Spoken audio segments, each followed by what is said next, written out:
I was 18 years old when I went down to Dublin with a fistful of money and a cartload of dreams. Take your time, said me father, stop rushing like hell, and remember all's not what it seems to be. For there's fellas that'll cut you for the coat on your back, or the watch that you got from your mother. So take care, me young bucko, and mind yourself well, and will you give this wee note to me brother? At the time Uncle Benji was a policeman in Brooklyn, and me father, the youngest, looked after the four.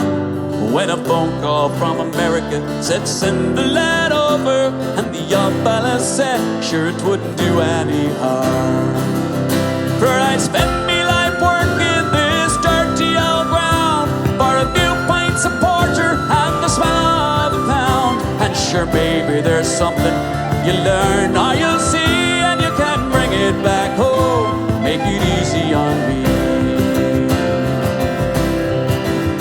So I landed at Kennedy, and a big yellow taxi carried me and me bags through the streets and the rain. Well, me poor heart was thumping around with excitement, and I hardly even heard what the driver was saying. We came in the sharp parkway through the flatlands of Brooklyn to my uncle's apartment on East 53rd. I was feeling so happy, I was humming a song, and I sang "You're as free as a bird." Well, to shorten the story, what I found out that day was that Benji got shot down in an uptown parade. And while I was flying my way to New York, poor Benji was lying in a cold city morgue. Well, I bought up the old fella, told him the news. I could tell he could hardly stand up in his shoes, and he wept as he told me go ahead with the plan, and not to forget, be a proud Irishman.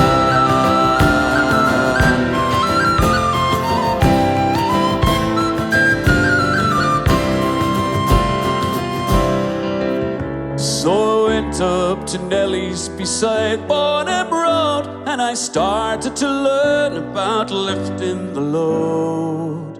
But the heaviest thing that I carried that year was the bittersweet thoughts of my hometown so dear. I went home that December 'cause the old fella died. Had to borrow some money from a bill on the side, and all the bright flowers and brass couldn't hide the poor wasted face of me father. I sold up the old barnyard for what it was worth, and into my bag stuck a handful of earth. Then I boarded a train and I caught me a plane, and I found myself back in the US again. It's been 22 years since I set foot in Dublin. The kids now to use the correct knife and fork, but I'll never forget the green grass and the rivers as I keep law and order on the streets in New York.